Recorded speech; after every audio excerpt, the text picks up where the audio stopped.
Terima kasih pemirsa, Anda masih bersama kami Damai Nusaku. Kita akan lanjutkan lagi untuk mendengarkan pertanyaan selanjutnya akan disampaikan oleh Bapak Mahali Junaidi, akan dijawab oleh Kiai Khalil Nafis. Silakan.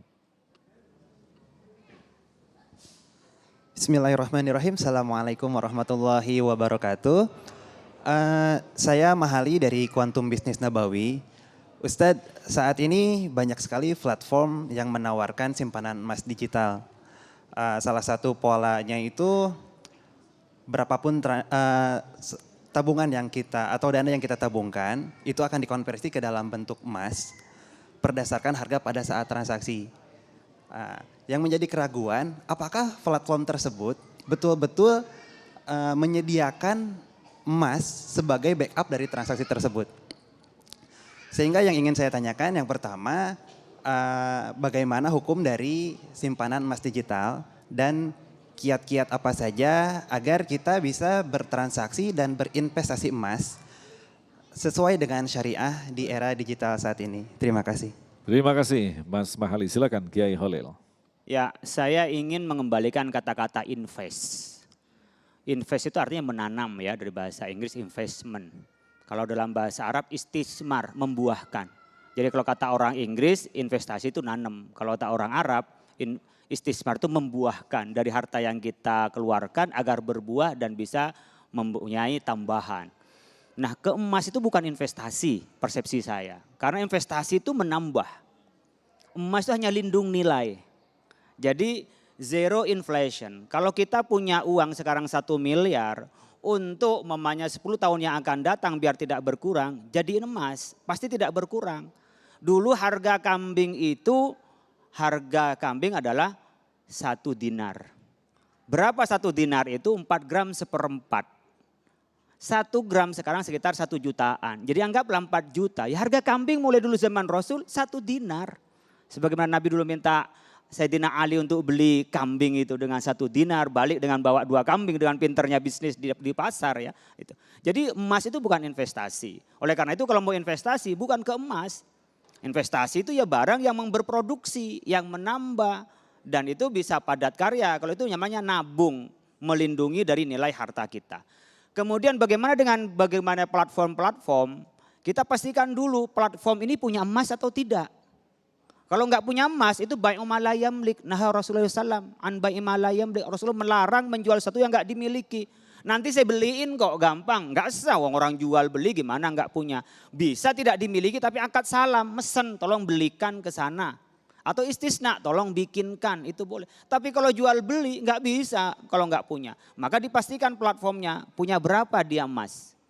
Kalau saya tahu pamannya yang ada di platform yang ada di Bank Syariah Indonesia, ada di Pegadaian Syariah, dia memang beli emas, ditaruh, dia punya emas sekian banyak, kemudian memang beli saat itu dengan menggunakan akad murabahah.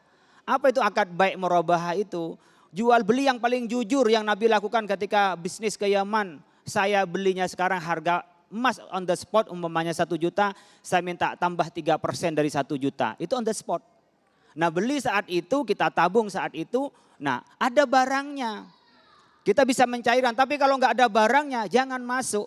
Apalagi umpamanya dari platform yang tidak dikenal, nanti bisa hilang, uangnya hilang, emasnya nggak ada, transaksinya haram gitu ya. Saya anjurkan kalau Anda mau ya yang sudah ada nama lah ya, silahkan dipilih tetapi pastikan juga di sana sudah ada membeli emasnya. Karena saya yakin di masing-masing yang sudah ada platform ada syariahnya, itu ada Dewan Pengawas Syariahnya.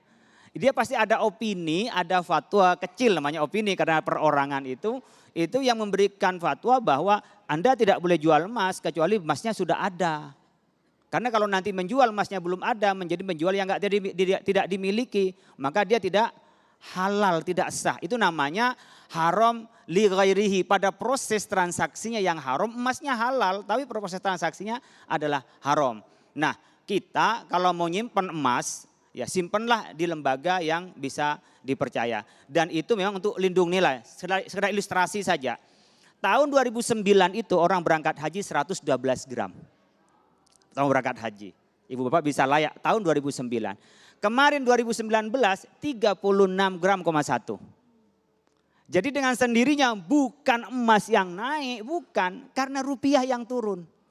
Jadi, wah ini emas naik, enggak pernah naik, dia enggak pernah turun. Kalau emas Jawa naik terus memang.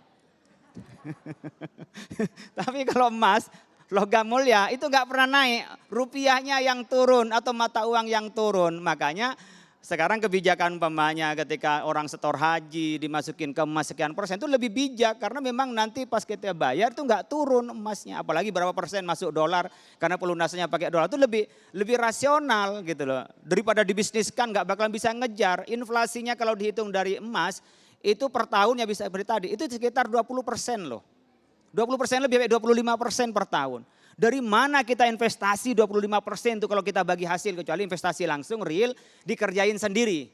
Kayak Ustadz Syafiq Antonio punya bisnis sendiri, lakukan sendiri, diambil sendiri. Tapi kalau bagi hasil dengan orang mudharabah musyarakah itu tadi 20% dibagi 2, 70 dengan 30. Kita hanya dapat 30%, berarti hanya dapat 6%. Itu kalau 20% itu udah tinggi. BMT yang bisa sampai 20% itu udah hampir nggak ada sekarang. Paling bisanya berapa? 12%. Itu pun dibagi 12%. Berapa kepada modoribnya dan berapa kepada yang punya modal robul malnya. Mungkin itu.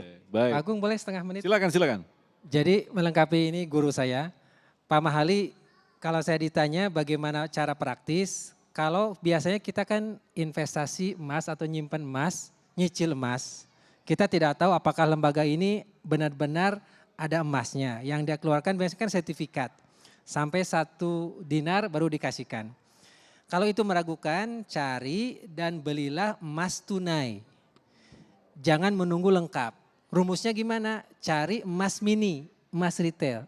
Ada yang setengah gram, 1/4 gram, 1/8 gram, 1/10. Dan ada yang harga 100.000. Jadi berapa kita punya uang, 50.000 beli sepotong gitu. Punya 200.000 beli sepotong gitu. Punya 500 beli sepotong gitu. Punya 1 juta beli 1 gram. Punya 4 juta seperempat beli 1 dinar. Nah dengan adanya membeli emas secara tunai, secara syariah itu selesai ya dan biadinnya, cash and carry-nya. Secara keamanan benar-benar uang emasnya kita pegang. Nah jadi untuk menghindari kepusingan tadi, kita beli emas tunai, kalau cukup uangnya beli 1 dinar atau setengah dinar atau 1/4 dinar, tidak cukup beli emas yang mini, emas retail.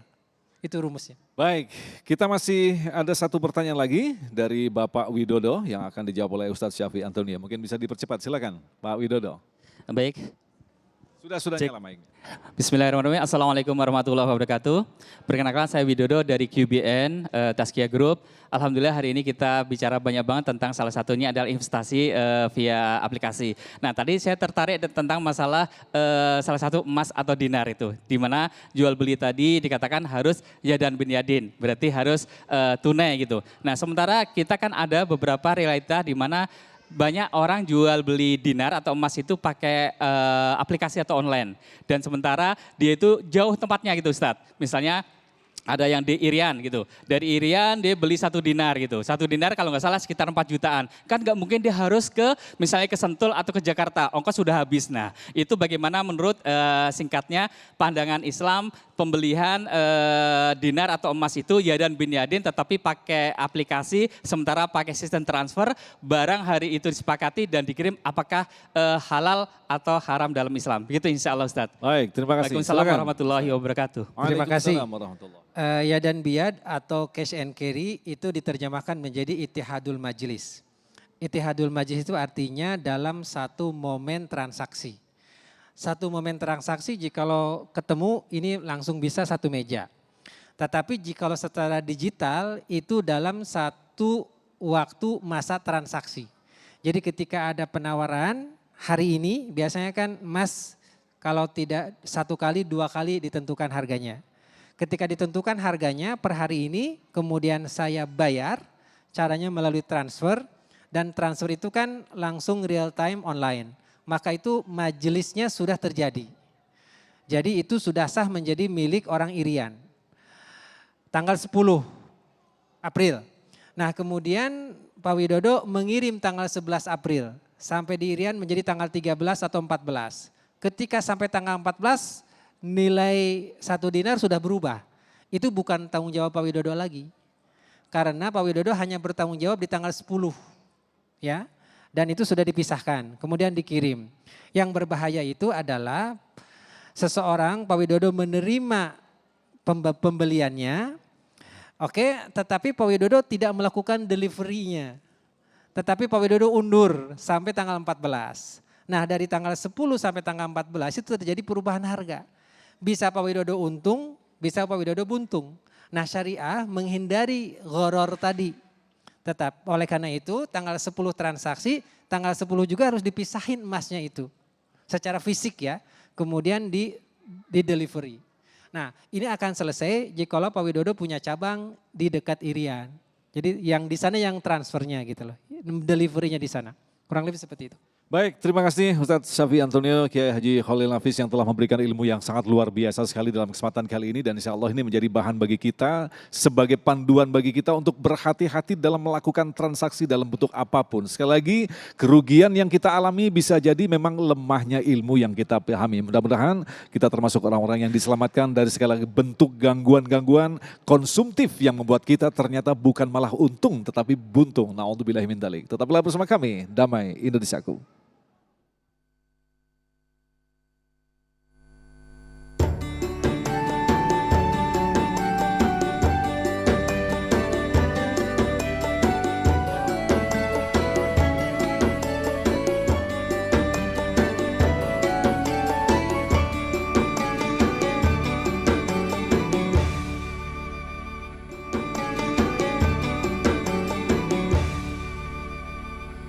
Demikian pemirsa yang dirahmati Allah, Damai Indonesiaku untuk kesempatan hari ini. Dan akhirnya saya Agung Izul Haq dan kerabat kerja yang bertugas serta pendukung acara ini, Sarung Wadimor Tantu Sarung kita mengucapkan terima kasih atas perhatian Anda. Sampai jumpa besok. Assalamualaikum warahmatullahi wabarakatuh. Nastaghfirullahaladzim, nastaghfirullahaladzim. Allahumma salli wa sallim ala Sayyidina Muhammad wa sallim. Ya Allah, ya Rahman, ya Rahim, ya Fattah, ya Razak, ya Fa'alul lima yurid. Lakal hamdu kama yanbaghi li jalali wajhil karim wa 'azimi sultanik. Allahumma inna nas'alukal huda wat tuqa wal afafa wal ghina. Allahumma inna nas'aluka ridhaka wal janna wa na'udzubika min sakhatika wan nar. Allahumma innaka 'afuwun karim tuhibbul 'afwa ya karim. Allahumma taqabbal minna du'ana wajbur ala nuqsanina wastur auratina wa kaffir anna sayyiatina warfa' darajatina wa nawwir qulubana bi nuri hidayatika ya Allah ya muyassir kul asir yassir umurana wa taysir asir alaika yassir hajatuna ilaika man la yahtaju ila bayan wa tafsir wa anta alim wa khabir. Rabbana atina fid dunya hasanah wa fil akhirati hasanah wa qina adzabannar. Subhanarabbika rabbil izzati amma yasifun wa salamun alal mursalin walhamdulillahi rabbil alamin.